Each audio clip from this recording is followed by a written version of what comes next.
Hi, welcome to the Badass Breastfeeding Podcast. This is Dianne, your lactation consultant. And I'm Abby, the Badass Breastfeeder. And today's episode is brought to you by Fairhaven Health. Stop battling with storage bags filled with either too much or too little milk. The Milky's Milk Trays freeze your milk into 1-ounce sticks. And today's episode is also brought to you by the Motif Luna Breast Pump. The Motif Luna Breast Pump is covered by insurance and proven to provide more milk in less time. But we will hear more from our sponsors later. But the sponsors make this podcast possible. So if you need anything, please head to badassbreastfeedingpodcast.com and check out our sponsor page and see if you can give them any of your business. And while you're there, scroll down into your email address and we'll send episodes straight to your inbox every week. And don't leave without checking our shop page with awesome merch designed by us. And we are on Patreon and we are having a ball over there. And I promised everybody that what happens on Patreon stays on Patreon. Yeah. But we most recently had like a little weekly wellness check-in and people are sharing all these things that they're going through and, you know, getting some camaraderie and support and hopefully some helpful advice. So we're having a ball. And you'll also receiving mini podcasts, extra episodes, live Q&As from Dianne and I.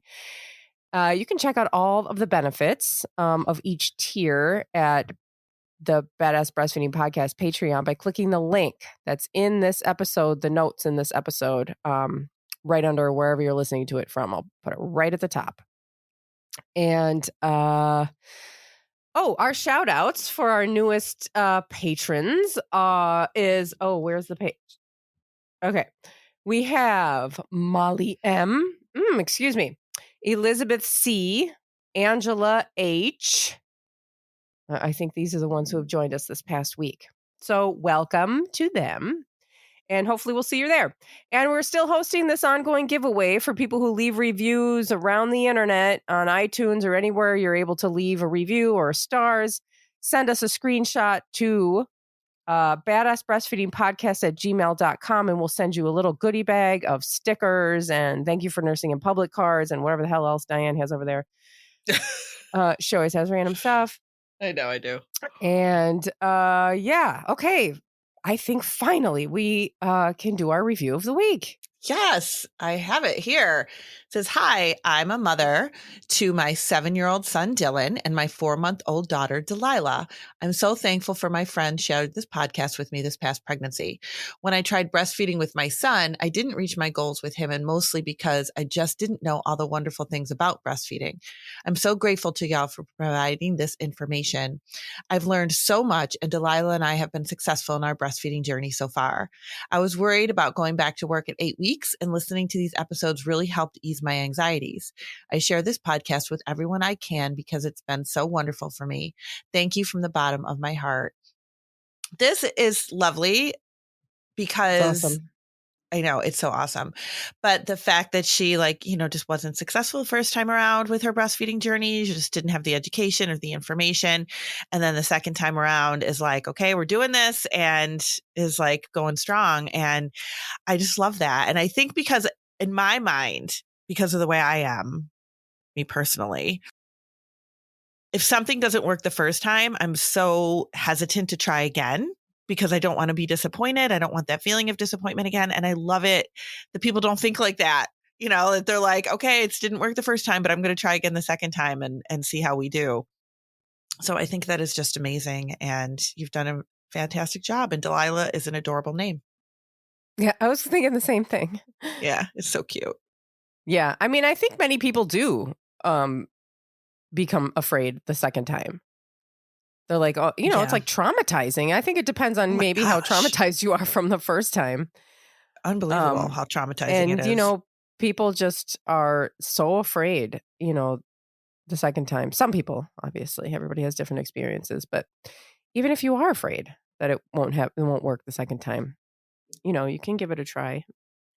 Absolutely. And hopefully you know a little bit more about where to get help and the second time. And that's what I always tell people too when they contact me prenatally and they said, I really struggled the first time and they talk about why. And it's like, well, so much more this time.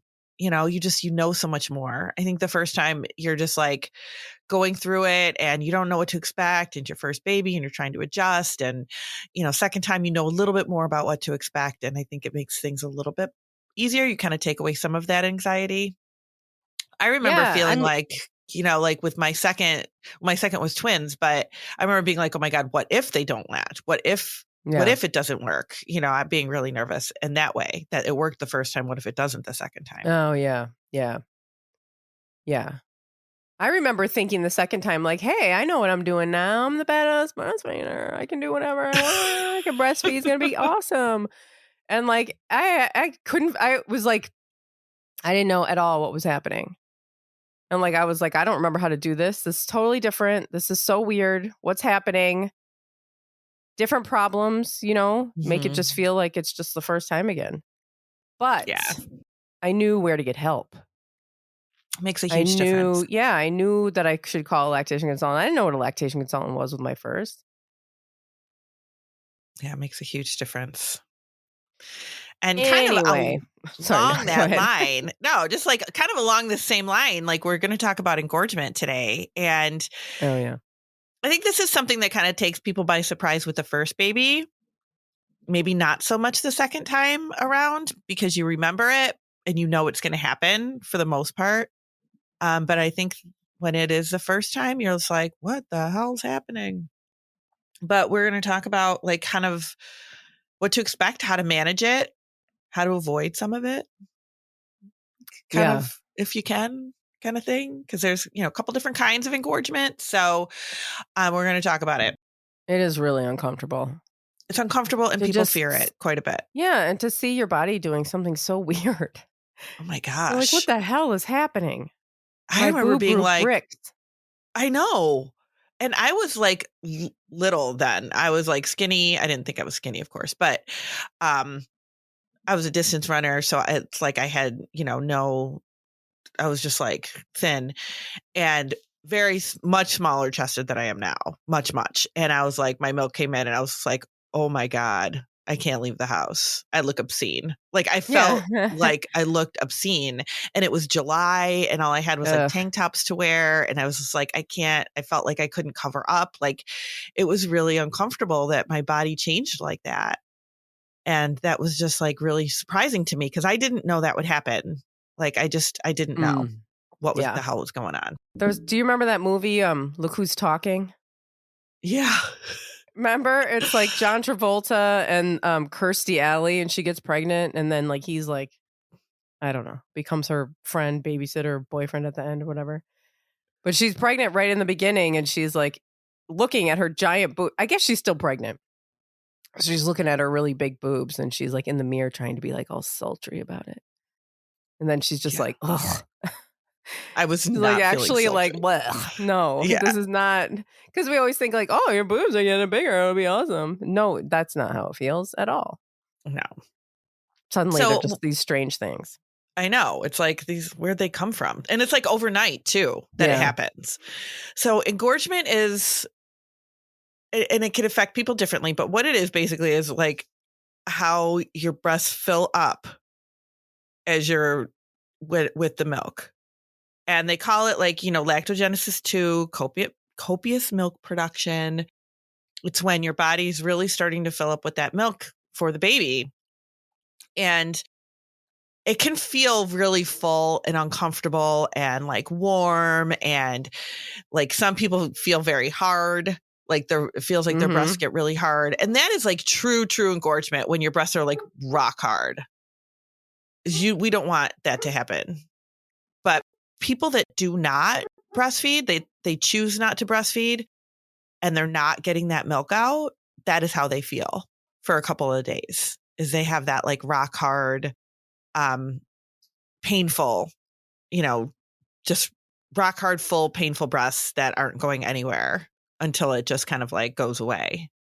Now that's something I cannot, because I breastfed both of my kids, so I just can't picture it. How does it, I know like back in the 70s or whatever, they would give people a shot, right, to make their milk dry up, and then they stopped doing that because that was like bad for you or something.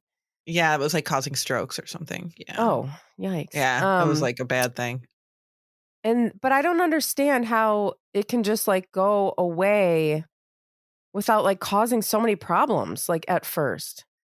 I know. I guess I know people who have never breastfed, but I guess I haven't really asked them about what that was like. So what happens is when you're full like that, as the milk comes in, if you're like super full like that and you're not using that milk, that is like a feedback for your body to not make any more.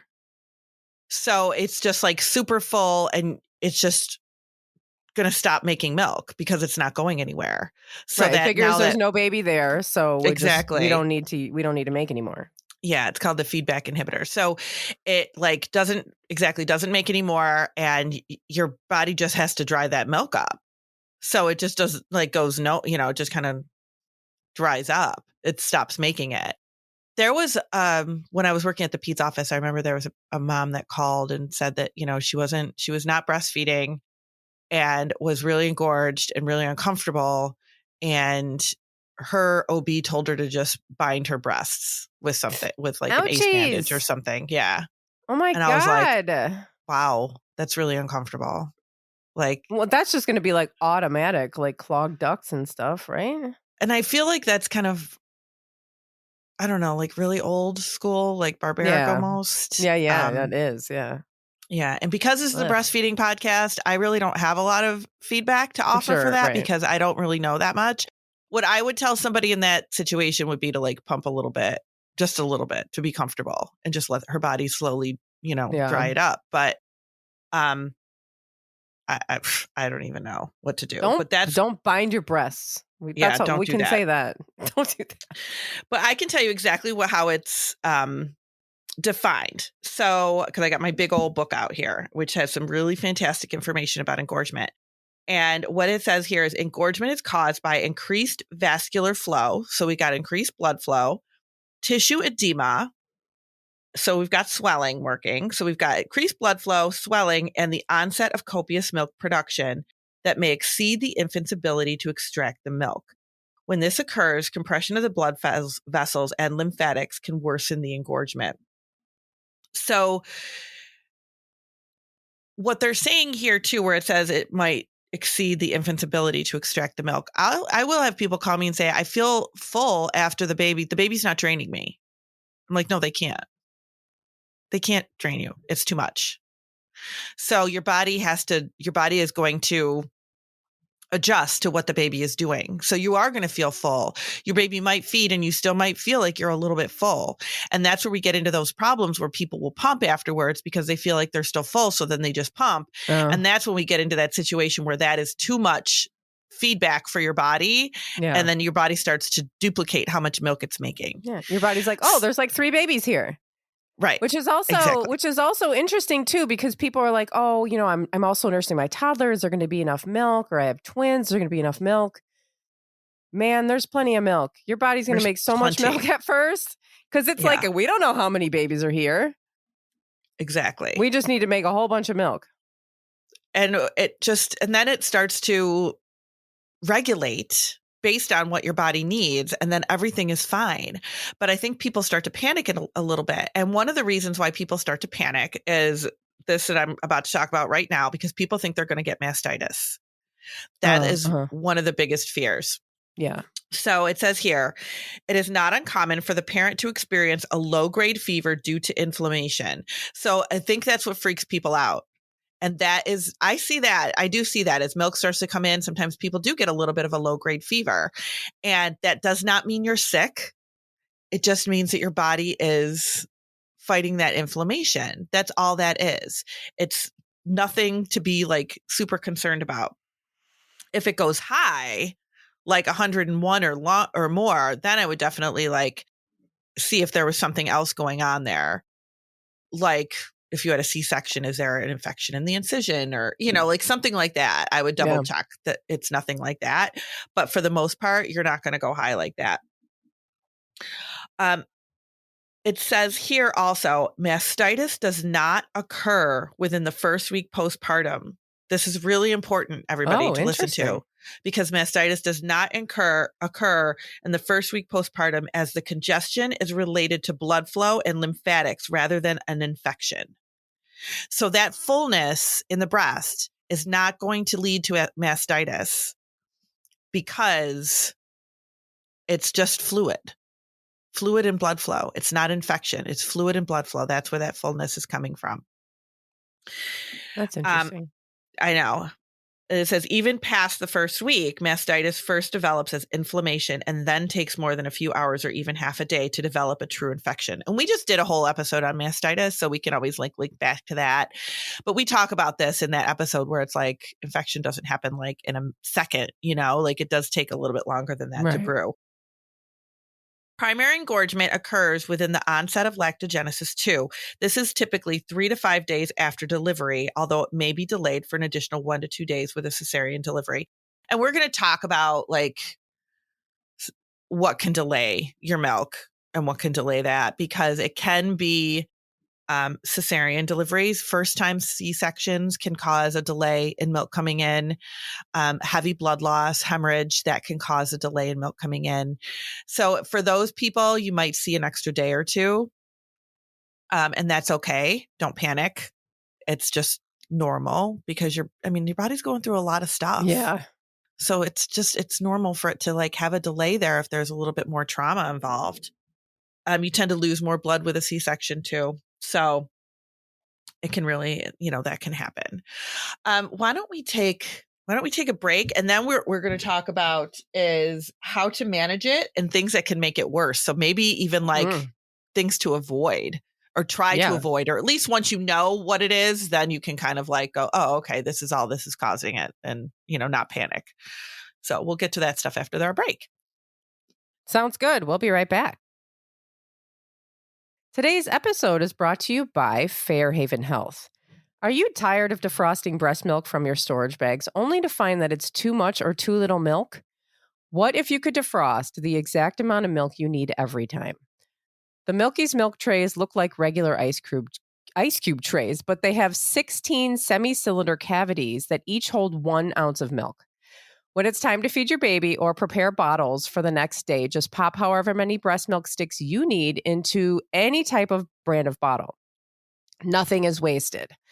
No extra breast milk left over, tempting your caregiver to overfeed your baby and blow through your precious stash. Once the sticks are frozen, just transfer them to a freezer bag, freeing up the milk trays for the next batch of breast milk. And they come with lids so that you can stack them and free up space in your freezer. They're reusable, environmentally friendly, made with food-safe plastic, and can be used for baby food later on. There's no BPA, phthalates, or dyes. Check out the Milky's milk trays at fairhavenhealth.com, FAIRHAVEN health.com, and use code BADASS for 15% off your purchase. And today's episode is also brought to you by the Motif Luna breast pump. Are you in search of the perfect breast pump for your breastfeeding days? The Motif Luna breast pump is covered by insurance and proven to provide more milk in less time. The Motif Luna is lightweight, sleek, quiet, and customizable, so you can quickly find what works for you and your baby. The Luna also features a backlit LCD screen, built-in nightlight, closed system, quiet motor, and auto shutoff. And the battery-powered model gives you even more freedom and flexibility with a rechargeable battery that lasts over 2 hours. In a third-party study, 5 out of 6 moms reported more milk in less time than the leading pump brands. The expression mode works to express milk from the breast as efficiently as possible, while the massage mode would stimulate letdown by mimicking baby's natural nursing pattern. Get ready to make your pumping days easier with the Motif Luna. Head to Motif Medical, that's MOTIF medical.com, and use code BABF23. BABF23 for 15% off anything on that website. And our today's sponsors and their promo codes can be found in our show notes under this episode, wherever you're listening from, and also at badassbreastfeedingpodcast.com. At badassbreastfeedingpodcast.com, you'll find all of our other episodes, and information about scheduling your very own one-on-one online lactation consultation with Dianne. Okay. We are going to talk about more engorgement stuff. Yes. All right. So how do we manage it? If you are starting to feel full, you're starting to feel like that engorgement, then the best thing for it is ice, ibuprofen, acetaminophen, one of those things, either one of those, like you're kind of going, you can offset them. Mm-hmm. And most people after having a baby is taking something like that anyway. But the ice is key. And it used to be people say use heat, use ice, do cabbage, do this, do that. Like there's all these different things out there. But what it really comes down to is this is inflammation. So ice helps a lot with inflammation. Now, heat, the reason why we do ice instead of heat is because heat kind of like, we like the heat right before a feeding, because if your breasts are very, very full, it can help to open up those milk sinuses and all that congestion and help things to kind of like flow, right? But then we want the ice for afterwards to help with the swelling so that your body's like, okay, we need to stop this swelling. We're good. Like, let's get under control here. And that's what the ice does. Well, I feel like that's why it's really important to know what's happening. Because if you're like, oh my God, I'm so engorged and I have like clogged ducts or whatever, then heat is helpful. Right before you feed. Yeah. Right before but you I mean, feed. like if you have inflammation, if it's like just like in that early time where there's a lot of inflammation, heat's not going to help that. No, that's an ice I thing. feel like putting ice or something cold on your breasts is like super counterintuitive. Yeah. But yeah. Or maybe it's just because we always hear heat. Exactly. Yeah. But it's like, if it's swelling, then that it's like any other kind of swelling. If your ankle is swollen, then you're going to put an ice pack on your ankle. Exactly. Not a heating pad. Exactly. Yeah. It's going to be ice, right? So, and that's kind of how it is with this too. It's ice, it's inflammation. And I think, like you said, if you don't know, I didn't know that that's what that was when I had my kids. I had no idea that it was inflammation. It's just uncomfortable. That's all you're thinking. Yeah. It's uncomfortable. Make it better. But it's inflammation. So the ice, ibuprofen, acetaminophen, those things is what helps. Now the cabbage leaves, there's like mixed, people ask about that all the time. There's like mixed reviews about that. I think because they're cold, it feels good. Yeah. I don't know. I really don't know if they really help or not. If you feel like, idea. oh my gosh, yeah, I really don't know.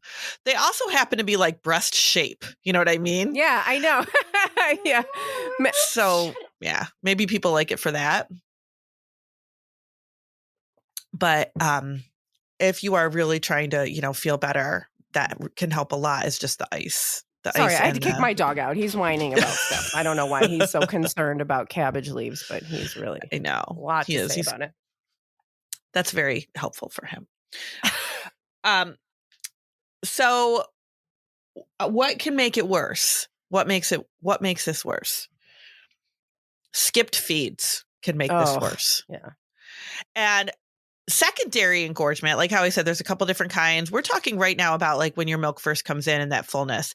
But secondary engorgement is when, you've been going along, your body's regulated, and then maybe you skip a feed or your baby sleeps a longer stint than usual and you wake up and you're full and engorged. Like that is like secondary engorgement.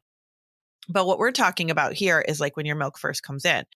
And skipping feeds, even from the beginning, before your milk comes, before that changeover where you're getting all, that copious milk production switch over is happening on day like 3 or whatever it is. In the hospital, after your baby's born, day 1, day 2 with colostrum, even if you're skipping feeds there, your body's going to know it. So feeding as frequently as possible is going to help so much with this. And parents that feed in the very beginning, deal with that cluster feeding. Cause when that cluster feeding happens on like day 2 and you're like, oh my God, what is happening? Just give my baby a bottle. They're starving. Like that happens all the time, right? Like we know that by day 2, like 25% of babies, and I'm not pulling that out of my ass. It's like actually a statistic, like 25% of babies are supplemented with a bottle of formula on day 2. And we know that that is when babies do a lot of their cluster feeding. If we skip those feeds, your body ends up feeling a little bit more full. So doing all those feedings, not skipping any feeds, feeding as frequently as you possibly can, that will help a lot as your body is starting to make that transition. So that is really important. A couple of things to remember here too is what can impact this. So we know that this is just a natural transition, right? Like it's just a natural thing that's going to happen. However, there are things that make it worse. And one of those things is skipping feeds. One of the other things is Pitocin. And one of the other things is medication and fluid that you receive during labor. So let's talk about why that is. First of all, we'll talk about the fluids and the medication. Now, and nobody in any way, shape, or form is saying that you should not have a medicated delivery, because if that's what you want and that's what you lead to, that is totally fine. It's just really, really helpful to know how these things impact later on, because a lot of times they say, oh, this is just for delivery. This is not going to impact you later on after the baby's born. But all of the fluid that they give you can absolutely add to more engorgement, because it's just swelling, right? It's swelling in the breast tissue, and all of that fluid that they give you, those IV bags that they're giving you while you're in labor, that leads to more fluid and more swelling. So we know that like as soon as you walk in the hospital, a lot of times they will give you an IV bag if they think you're dehydrated or if you're dehydrated. If you get an epidural, most places will give you a full bag of fluid before you even get your epidural. And the reason for that is because it helps with blood pressure, and epidurals tend to lower blood pressure. So they give you more fluid while you're getting that epidural. So that will add to more swelling later on as well. Now, and of course, this is stuff that you can't really help. You can't be like, no, don't give me that bag of fluid, because if you're dehydrated, you need it, right? Like it just, you need it to kind of get through. And you need it with epidural, with medications, with stuff like that. But it does add to more swelling. The other thing is Pitocin. And this is something that a lot of people don't know. But Pitocin acts like an antidiuretic. It tells your body to hold on to fluid. So a lot of people do get Pitocin. In fact, like a lot of people get Pitocin. Well, especially if you get an epidural, because then that stops the labor. So then they have to start it again. Right, exactly. That's how you do it. Yeah. So epidurals can slow your labor. That's research based. It can slow your labor. And then a lot of times to pick it back up again, they'll give you the Pitocin. But even if you go through a natural labor, they'll give you Pitocin after the baby's born, because it helps the placenta and it helps to prevent hemorrhage. Although breastfeeding does the same exact thing right after delivery. Skin to skin and breastfeeding does the exact same thing. But they give Pitocin for that. So even if you go through a completely unmedicated delivery, they still might give you Pitocin afterwards. And it is important to remember that your body might hang on to any fluid it's got, because that acts like an antidiuretic afterwards. So you might feel like, if you had an epidural, you had a couple of bags of fluid, sometimes those long labors or a long induction, I've had families that have had 5, 6, 7 bags of fluid over the course of their entire induction. I know. And then they look swollen, like they physically look swollen afterwards. And it's like when that milk comes in, so uncomfortable, because it's more fluid. It's just more swelling in the breast tissue. And it's like, I remember seeing one time in one of my trainings, they said if a parent, like if their feet are swollen after delivery, expect their breast tissue to be swollen as well. Like it's just expect I mean, it makes sense. Yeah. It does. Yeah, it absolutely does. So what happens with this engorgement though? Like, what do we do? So like we said, ice, ibuprofen. If you are really swollen and you're really uncomfortable with that milk coming in, one of the things that I tell people is you can lay back, like flat on your back, like feed the baby, lay flat on your back with your feet up. And that will help that fluid to kind of go back into the lymph system. You can do like lymphatic massage. And I'll try to pull up a link for lymphatic massage so that, and put that in the show notes so that you know how to do it, because that can really help for that fluid to kind of like go back into the lymph system too. And that's really important to kind of keep things moving. You don't want to just sit there uncomfortable, right? We want to make sure that you're able to kind of keep things moving. Keep the baby feeding as frequently as possible, because that will help a lot. That's going to be your best thing, is to keep the baby feeding as frequently as they possibly can, because they're going to take that milk out. Really try not to pump. That is going to cause more problems than benefits if you're just like feeding the baby and then you're pumping all the rest of the milk out. And I do meet people that do that. I just had so much milk, I just had to keep pumping it. Yeah. I'm like, oh my God, stop doing that. Now But you have then you more. run into this, like, I had somebody like that not too long ago. And then you run into this phase of like, now you're kind of stuck, right? Yeah. Like now you either have to deal with that fullness and we have to calm it down, or you're stuck in this cycle where you have to keep pumping. And that's how people end up with those huge amounts of milk just stashed away, Yeah. because they just can't get away from it, because they felt like they didn't have the education before to know that this is a natural process that we just need your body to adjust to. It's uncomfortable for a couple of days, but it will go away. And when I say a couple of days, I really only mean like a couple of days. It's only like 2 or 3 days where you feel super uncomfortable.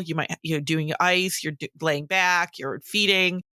And then after a couple of days, your body's like, oh, okay, we got this. And it starts to regulate. But in those first couple of days, I think people really do panic. And they think they're going to get mastitis. They have to get this milk out. One of the other things that I've heard, a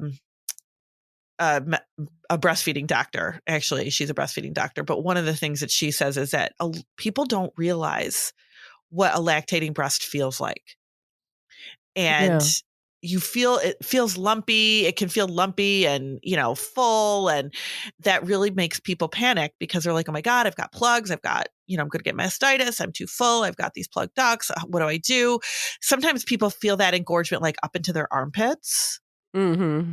And everything, because there's milk ducts up there. So they're like, what is going on?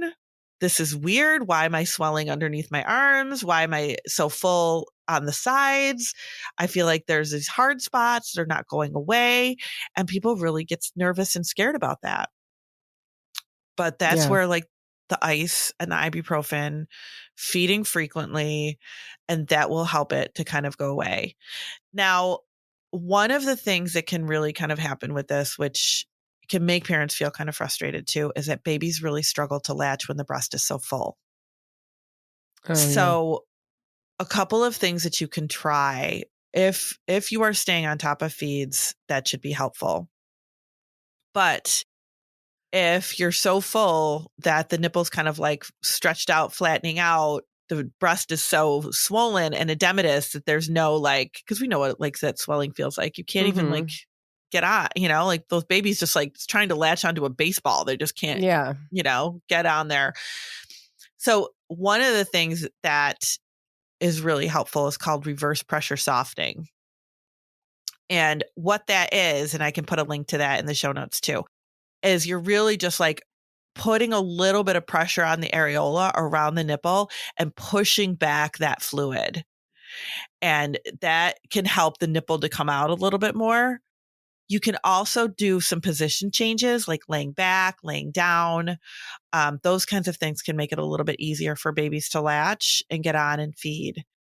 I remember when I worked in the hospital, that swelling would usually set in after like the first 24 hours. That swelling would start to set in. So like babies would feed fine, like the first couple feeds would be fine. And then the second day, they would just like not be able to get on. They wouldn't be able to latch. They wouldn't be able to stay latched, or they would latch and it would be so painful because the baby would just be at the tip of the nipple. And parents didn't realize that's because of that swelling that's starting. And that would be like, we would have to really try to kind of, do the best we can. If you pump during that time, a lot of times you're just pulling that fluid forward and no milk will come out. Just fluid is like being pulled forward and causing it to be a little bit worse. This is usually the time when we see nipple shields come out too. Oh yeah. Because, like nurses are like, well, I don't know, your nipple's flat.